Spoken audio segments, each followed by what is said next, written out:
right, guys, welcome to another Brand Doctor podcast episode. We have an amazing guest today. We're also going to be streaming live inside of our Facebook group today. So this is going to be a very interactive episode. We have an amazing guest today. I've watched this guy climb the internet marketing charts, if you will, over the past few years.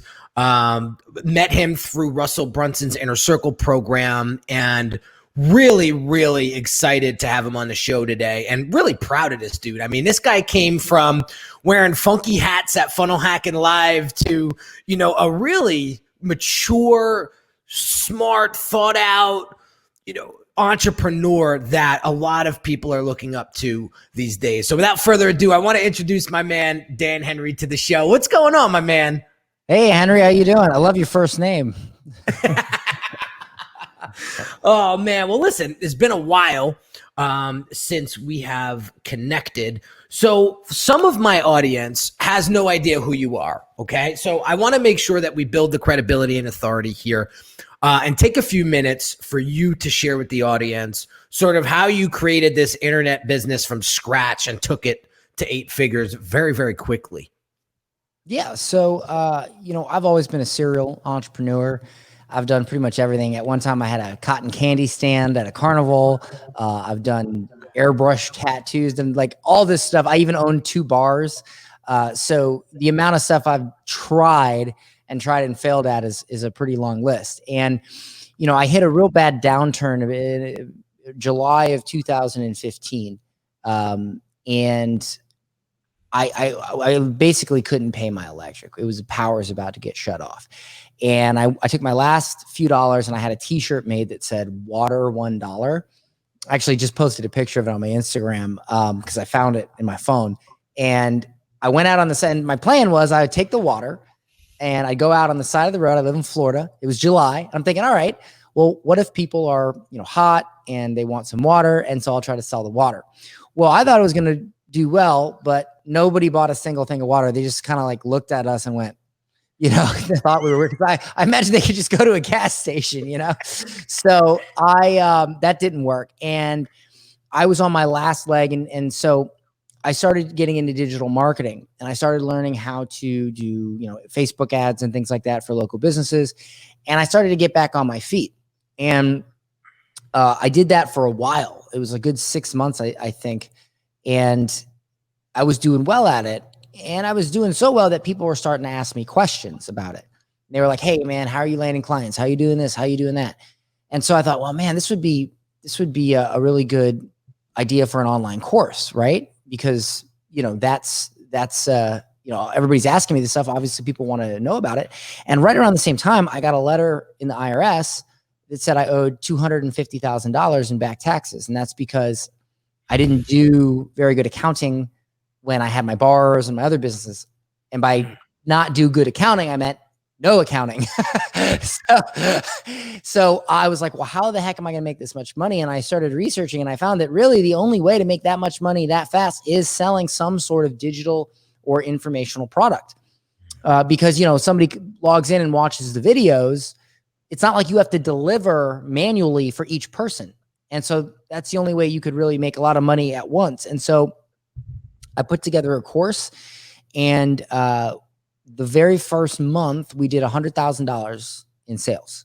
I did 2 live webinars. One made $48,000, one made $52,000. And I thought at the time, well, this is great. I'll just keep doing live webinars and I'll make my money in no time and I'll be able to pay off the IRS. Unfortunately, what ended up happening was I was very tired. I was very exhausted, and doing a live launch is very, very taxing. And so I thought, all right, I'm going to take a 30-day break. I'm going to recenter, maybe adjust the process a little bit so it's not so taxing, and then I'll launch again. But I was like, I don't want to make no money during this time. So I thought, let me take the replay of one of my webinars. I'll run some Facebook ads to it, and hopefully I'll pick up a few sales here and there and at least get some income in while I'm waiting. Because all I had to do is set up a very simple funnel, run ads to it, done deal. And over the next 30 days, we made 150 grand from that automated webinar. And that's when I realized, oh, wait a minute.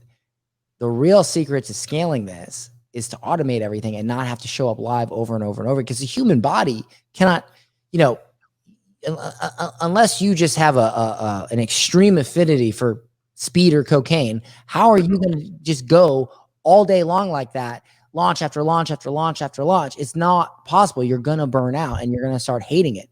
And that's when I realized that. So I dedicated myself to being to mastering that process. And from there, I was able to hit $1 million within 5 months.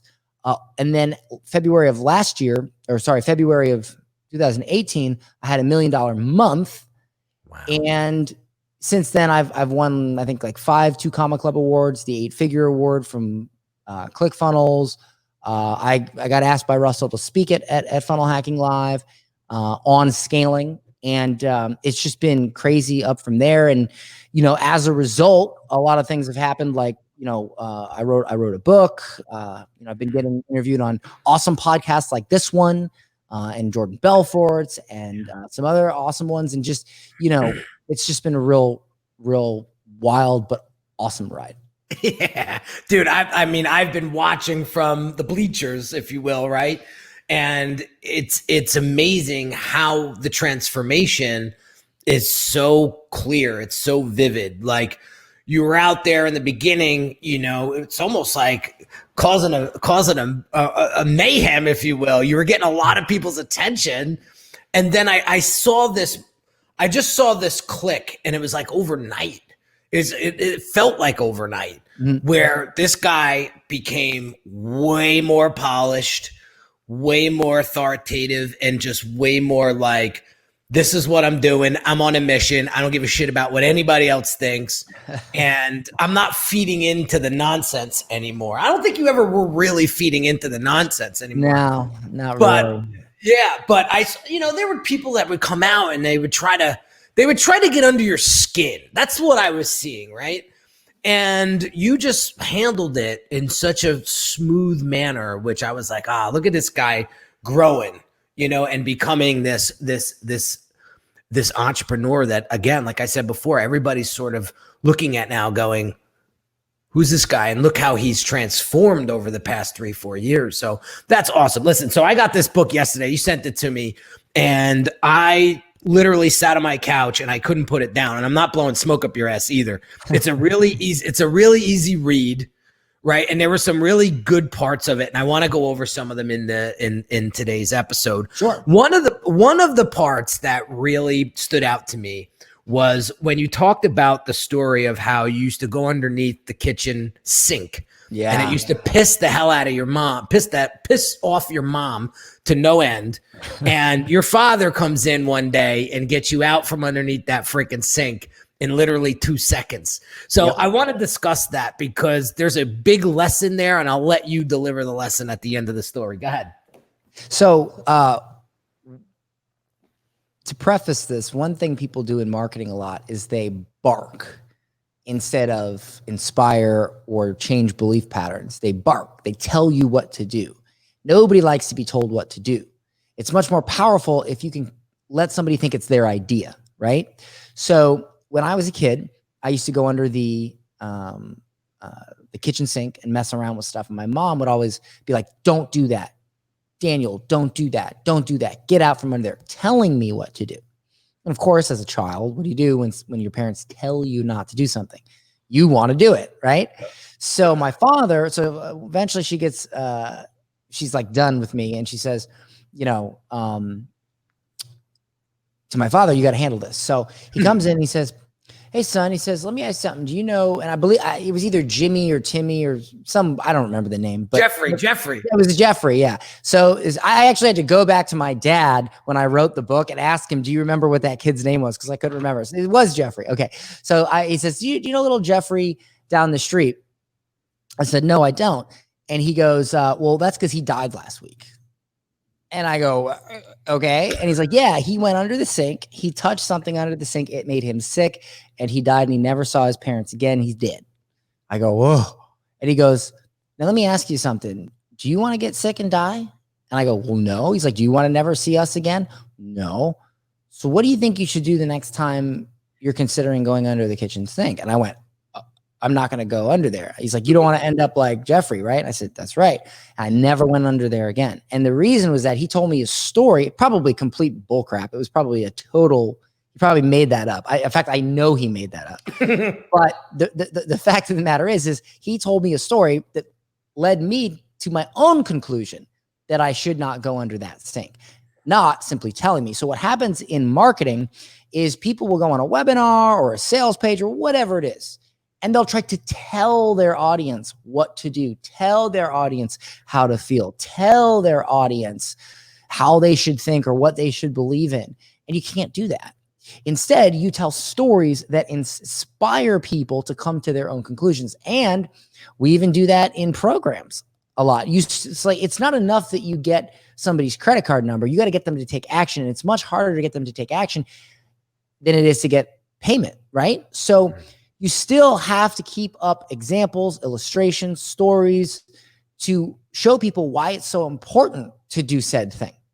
And so that is a big thing most people miss in their marketing is they're telling people, they're barking instead of inspiring and letting people come to their own conclusion. Because when you can do that, that's a much more powerful method of persuasion. Yeah, hands down. And Giselle says, nice, you got Dan on here? I love it. What's up, Giselle? So I love this, which is a segue into the next, well, I don't know if it's the exact next chapter of the book, but you have another chapter in the book that talks about why people aren't buying from you. Oh boy. You sure your audience can handle this one? So I wanna dive into that because I scream this from the rooftops and the mountaintops, and you know, I feel like people are starting to get it now. Mm-hmm. But I want you to share this chapter of the book with my audience, because man, when I read this, I was like, thank God I'm not the only one here out there on a mission to get this through to other entrepreneurs. Right. So think about this. You're selling an online course, a coaching program, a mastermind, even a software, whatever it is. And you want to charge a premium price because you have a solution to a problem. Every product is a solution to a problem, right? If you're cold and you go buy a heater, you bought it because you're cold. If you're hungry, you go to a restaurant because you were hungry. Every product is a solution to a problem. If you're bored, you buy a fidget spinner, whatever. Every product is a solution to a problem. So if you have a product that is a solution to someone's problem and you expect that person to pay you a premium price to solve their problem, but you yourself have never paid a premium price to someone else to solve your problem, then how do you expect anyone to pay you? There's this internal conflict because see, if you have the belief, oh, I don't need to pay that, I can learn it on YouTube, or blah, blah, blah, blah, right? You're an imposter. Because think about it. You're sitting here trying to close high ticket sales or even just $2,000 for an online course. But think about this. Have you ever paid $2,000, $5,000, $10,000, $15,000 for coaching or help yourself? Because if the answer is no, it's likely that you don't have the belief that if you have a true solution to a problem, you pay a premium price for that. And if you don't have that belief, that translates in your calls and in your marketing.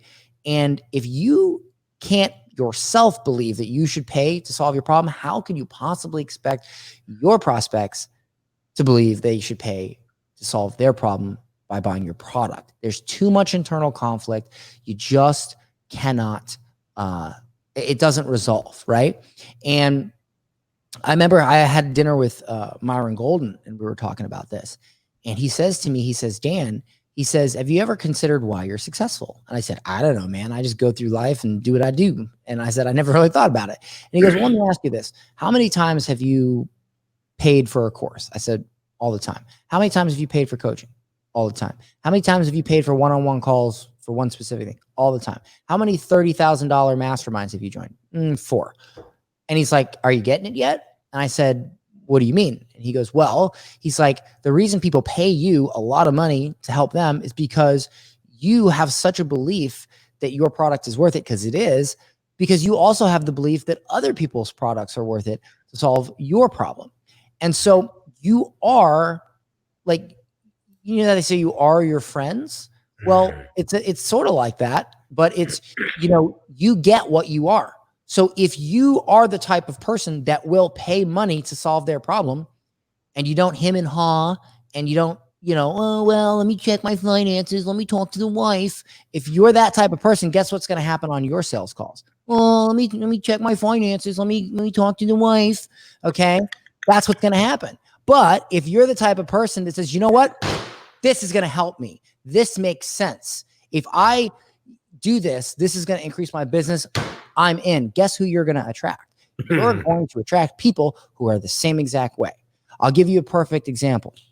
I took a sales call once for one of my programs, and the guy specifically was on the call because he was selling a high ticket program and nobody would buy it. He'd get on the phone and nobody would buy it. One aspect of our coaching program, one gigantic aspect, is booking high ticket sales calls, closing over the phone, handling objections. We role play, we work with our clients every single month. So I say to him, so let me get this straight. You sell a high ticket product and you just can't close, right? He says, yeah. I said, okay. So, and by the way, he was very, very on the fence about getting into the program. And I said, so let me ask you this. Do you think our program is going to solve this problem? Do you think our program is going to help you close more high ticket sales? He says, well, yeah, I don't know if I want to, it's just a lot to spend right now. And yeah, blah, blah, blah. Right. All this stuff that doesn't mean anything. Right. And because look, we all have, there's so many married people. I got to check with my wife. I got to do this. These are all excuses. If everybody was truly honest, they would just say something like, I'm very uncomfortable. I'm just uncertain, because all objections are simply a mask for some sort of uncertainty. This, I got to check with my wife thing. That's a lie. Everybody watching, you're lying when you say that. That's not true. That you got somewhere up here, you still have a question. You are still uncertain. You're not sold. And you got to talk to the wife. That's always a lie. Always a lie. Okay. And so, and I mean, I've done it, it's hard to separate money from yourself. And so I said to the guy, so let me get this straight. You have a high ticket product that solves people, and he sells a dog training course. That's what he sells. And I said, but you're not willing to invest in my program that's going to help you. And he says, yeah, I don't know, man. I don't know. I said, well, don't you think maybe that's why you're not closing high ticket calls? He said, what do you mean? I said, well, if you're not the type of person, because you just said you absolutely know, I can make you at least two, because all he would have had to do is make 2 sales and he'd have paid for the investment. 2 sales. I said, you don't think I can help you make an extra 2 sales in the next 30 days? Oh, of course you could. So then what's holding you back? I don't understand.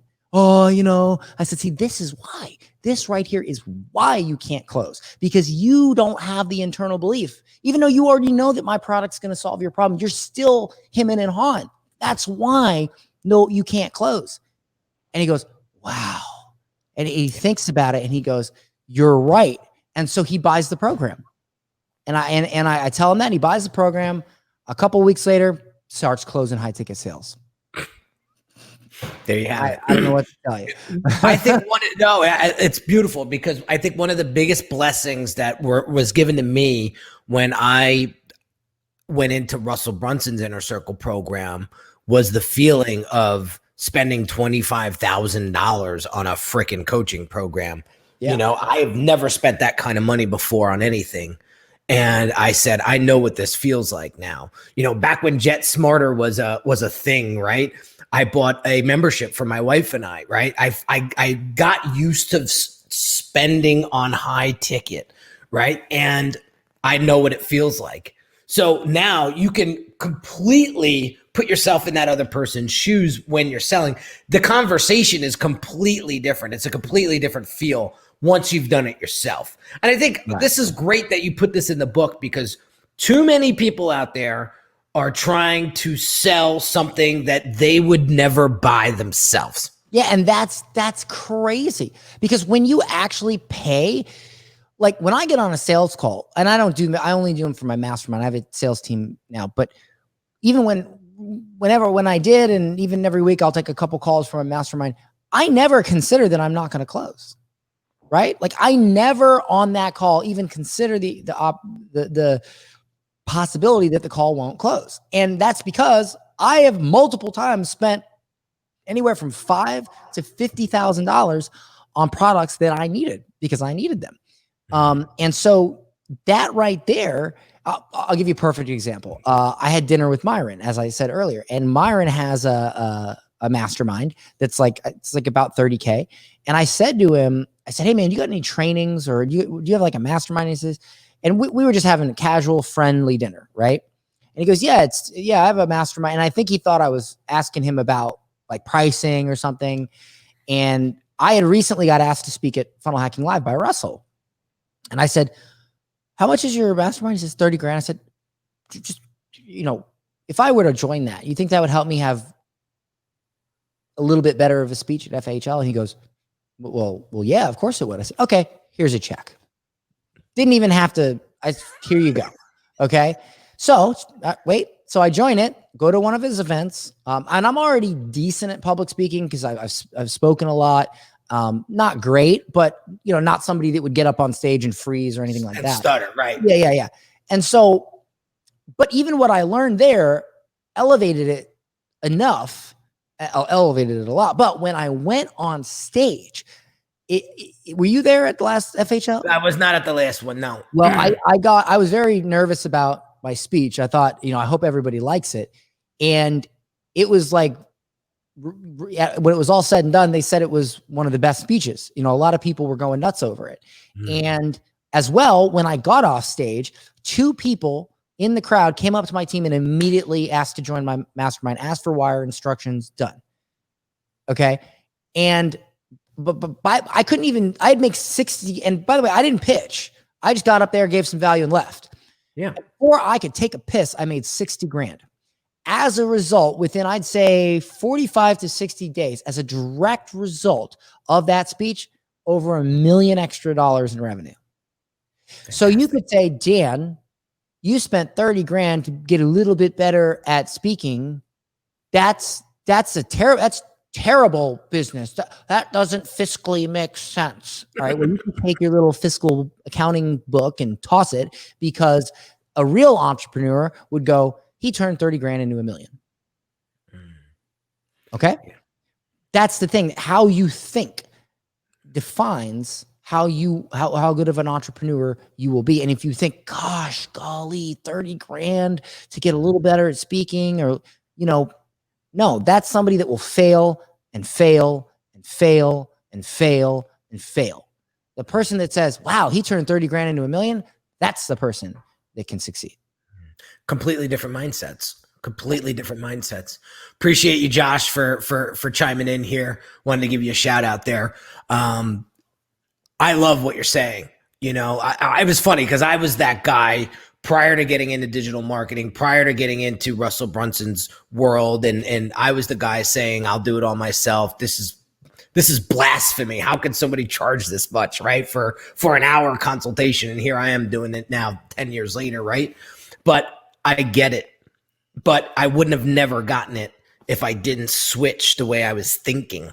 Right. And one thing I love about you, Dan, is that you push the boundary and you're not afraid to talk about it or you challenge the assumption of, right. And I want more people to do that, because everybody, you know what it is? Do you know what the real problem is? It's the 3 truths. Okay. You have political truth, personal truth, and objective truth. Political truth is the truth you tell based on whatever the trendy, politically correct thing at the time to say is. Personal truth is whatever you make up in your mind to make yourself feel better. And then there's the actual truth, the objective truth without bias.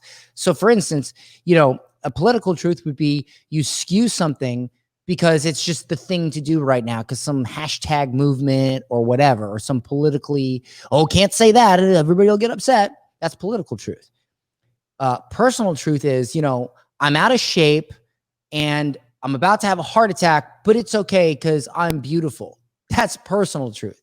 The objective truth is you're about to have a heart attack. You need to put down the pizza and get in the gym. Okay. That's the real truth, because, saying that, like if I'm overweight, I don't think there's any fault in saying, you know what? I'm overweight. I need to eat better. I need to get in the gym. That's objective truth, right? But if I want to make myself feel better about it, just like, oh, it's okay that you're, for instance, paying a millionaire for help on how to become a millionaire, that's a scam. That would be political truth. Personal truth would be your perception, depending on your environment, of whether or not it's a good idea or a bad idea. And objective truth would be, as long as that person, you do your due diligence and that person is real.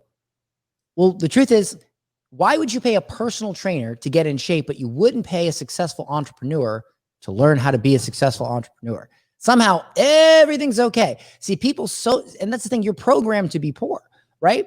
Just like you're programmed to be unhealthy. Oh, it's okay. All bodies are beautiful. Yeah, maybe, but that doesn't matter when you're on a machine and it's going beep, beep, beep. Guess what? You're dead. You had a heart attack. All right. So all that BS about all bodies are beautiful, right out the window. And that's the thing with entrepreneurship. Okay. Is, you can talk all this crap about how this, that, and the other thing, but at the end of the day, you pay $100,000 to go to college to learn from college professors that make 40 or 50 grand a year. You go to college to learn how to make money, right? So you're basically paying somebody that doesn't make money to teach you how to make money. And society programs you to think that is the way you should do it. That is okay.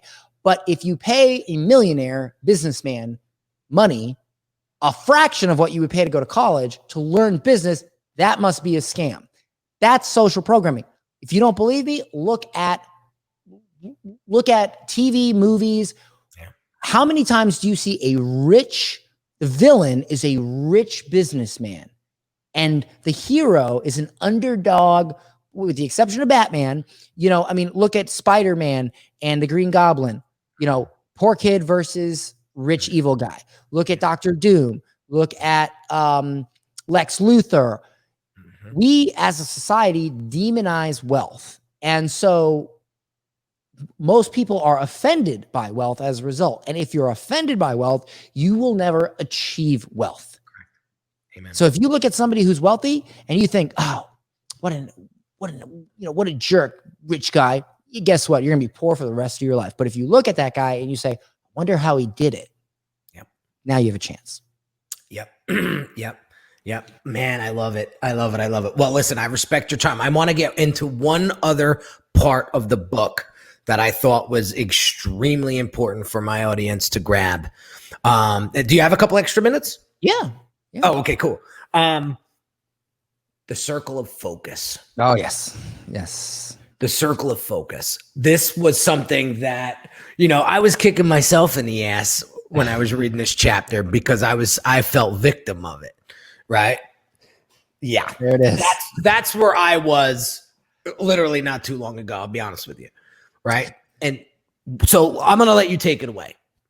All right. So if you've ever been told you need to be on Facebook, you need to be on Instagram, you need a Pinterest, you need this, you need that. Whoever told you that, you need to run the opposite way. Okay. Because that almost bankrupted me. For a long time, we were hitting multiple six figures. I was sitting pretty, before I really got serious, I was sitting pretty at maybe like $250,000 to $350,000 a month in revenue. And I know that sounds like a lot, but when you have a company and you have employees and stuff, you can't be skating by on 20 grand a month. That ain't going to cut it. So that was, and I thought, okay, well, I want to scale now. I want to make more money. So I thought what everybody in this industry thinks, I'll make another course. And as I started doing that, my revenue dropped because instead of giving one thing maximum effort, I was giving two things half-ass, 50% effort or even less. And so I went all the way down to about 70 grand a month at one point. And I was like, this is terrible. What is going on here? And I ended up deleting all my funnels except one, refocused, and right back up we went. And then within, I think, 6 months, we hit $1 million a month. And and this is due to the circle of focus. So just give you an example. So you see, there we go. Let me get you a better one. There we go. Got it. Right, so check this out. Let's say you're trying to promote your business. And right now you have a circle. And you can't see that probably, but that says Facebook ads. So at this point, how much of the circle contains Facebook ads? 100%. It's the only thing there, right? Now, let's say you haven't yet figured out Facebook ads, right? You haven't mastered it, delegated it to your team. You're still trying to make them work. But at the same time, you want to start a podcast. So now you got half your circle is Facebook ads and half is a podcast. So you're not actually giving 100% effort to ads and 100% effort to your podcast. You're giving 50% effort to ads and 50% effort to a podcast. So you're half-assing two things. When have you ever heard of anybody being successful giving 50% effort? Now, let's say you go, wait a minute, I need to promote more. I need to do SEO, cold emailing, press releases, blogging, podcast, doing interviews, Google PPC, a side business, writing a book, speaking, Instagram, YouTube channel, YouTube ads, guest blogging, Facebook ads, direct mail. Now you're giving 6.25% to everything. It's insane. So what I do is, for instance, Facebook ads, I mastered them. I delegated them to a media buyer that I hired, and I move on to YouTube ads. Did the same thing. You know how long it takes people to scale YouTube ads? It's crazy. In 30 days, we were able to scale to $100,000 a month and spend profitably. Why? Because that's all I did. You know how long it took? Henry, do you think this book is good? I do. Do you know I wrote it in 30 days? Get out of here. You know why? Because it was the only thing in my circle of focus for 30 days. From me putting pen to paper and it sitting on the seats at FHL was like 35 days. Wow. As soon as Russell said, do you want to speak? I was like, better write a book. Okay. But again, that only works if you focus on one thing at a time. Multitasking is a lie. It's a myth. Oh no, I can multitask. No, you can't. If it were true, then Bill Gates, Warren Buffett, and Steve Jobs wouldn't hate it so much, because when asked what they thought the number one thing for another one secret to their success was, it was focus, and it was doing one thing at a time. I believe it was Steve Jobs that said, focus is not about choosing what to do. It's about choosing what not to do. Yeah. Okay. Yeah. And you don't need to do most of this stuff. You just need to do one thing at a time, master it, delegate it, move on to the next thing. And that's how you scale. And every month, draw a circle, write everything you're working on. If your circle of focus looks like a pizza, then your business is broken. And you need to clear it out. What moves the needle the most in your business? Keep that in the circle of focus. Take everything and set it outside. And here's a little trick, because a lot of this, your circle of focus gets inundated with crap due to shiny object syndrome a lot, right? So here's what you do. Would you guys like to learn a cure to shiny object syndrome that I can teach you right now? All you have to do is this. You go to an event, you read a blog post, whatever, you get an idea. Now, you're excited about that idea. And I get this every week. I get excited about ideas, right? So you get excited. Give yourself a 1 week cooling off period. Wait 7 days. If you are still equally as excited about that idea, then consider maybe doing it. But if a week goes by and you're not that excited about it anymore, then likely it was not actually a good idea. It was just a temporary emotional response that was just chemicals in your brain freaking out. And if you spent the next 3 months of your life based on a chemical imbalance, then you're going to waste your entire life, and it's going to happen over and over again. Give yourself a week of cooling off period. And if you're still excited, that means logically it might be a good idea. You want to act on ideas that make logical sense, not that make emotional sense. Amen, dude. Awesome stuff. Awesome stuff. Dude, I can't get this on iTunes fast enough.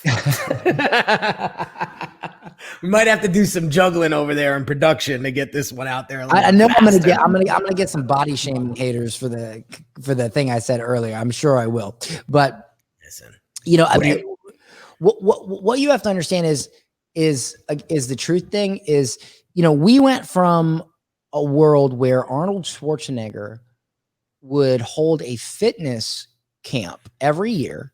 You remember that? Remember when he did that? I forget what it was called, but he would have it with kids. And he used to say stuff like, put down the burger, you don't want to be fat. And everybody applauded him for doing his part to help the nation get healthier. Imagine if he did that today. He would get freaking roasted. He would get strung up and just because, and what changed? Nothing objectively changed. At the end of the day, if you eat burgers every day, you're going to get fat. You're going to have, your arteries are going to be, that does not change, because that's called the truth, right? That is the actual truth, the objective truth. Fast forward 20 years, now politically, the political truth is that that's shameful. That's body shaming. But that might be the political truth. But the real truth still is, you eat burgers, you're going to get fat. Nobody wants to be fat. It's bad for your health. That's the real truth. Okay. And so, I use that example because it's such a common example that people can identify with, that people see. Now, you just saw this woman, she had like 4 kids or something. She's like a yoga or a fitness person. And she's like ripped. And she posted a picture of her 4 kids and her washboard abs. And instead of applauding her for, doing a good job with her fitness, everybody's like, oh, that's promoting an unideal body image. How insane is that? That's called political truth. Objective truth is, she got her butt to the gym, she ate good, and she got in shape, and everybody can do it. The political truth and the personal truth tell you, well, it's okay to be out of shape because that person is promoting a bad body image or whatever, right? Same thing with entrepreneurship. It's okay to be poor because the rich guy must be a jerk. He must be bad. Therefore, whatever he did to make money is bad. Therefore, if what he did is bad, then I'm okay. It's okay for me to be poor because what he did is bad. But the second you accept that he just worked harder than you, now you realize you kind of suck a little bit. And nobody wants to feel like that. Nobody wants to feel like it's their fault. Yeah. Because as soon as you realize the rich guy simply worked hard and did more than you, now it's on you. But if you say he's bad, he's evil, he's a scam, now the responsibility is off of you. That's the thing. You got to take responsibility. You absolutely have to. Like, one thing you mentioned Russell. I love Russell, but no 2 human beings are going to agree on everything. There's one thing I've never agreed with Russell on, and that is the "it's not your fault" thing. You know how in his webinars he says it's not your fault? Whose fault is it then? It's your fault. What do you mean it's not? It's your fault. Okay?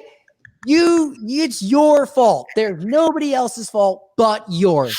Okay? And I don't say that in my webinars, because imagine this. You tell somebody that it's not their fault, and then they buy your program. What's going to happen the first time they run into a snag? What are they going to say to themselves? It's not my fault. Okay. I say it is your fault. Okay. You didn't work hard enough. You didn't do your due diligence. You didn't get into a program that's going to help you fast enough. It's your fault. But now that you've realized that, let's change it. And I get much better customers as a result now, way less refunds, and people take action. And so that's the thing, is you got to realize at the end of the day that if you want to win, you got to work hard. Nobody won a golfing championship practicing once a week. Nobody won a world heavyweight title training 2 weeks before a fight. That's right. You know what I'm saying?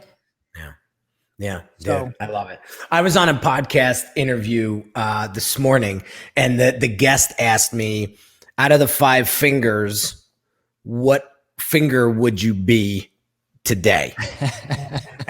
And I told her straight out, I said, the middle one. Yeah. And she goes, why? Because it's longer than everybody else's? I said, no, I'm turning 40 this year, and I really don't give a shit what people think about me anymore. And it was like a deer in headlights, right? Her eyes turned into like manhole covers. And because I said to myself, it's the truth. And she said, well, what about maybe 5-6 years ago? What finger would it be?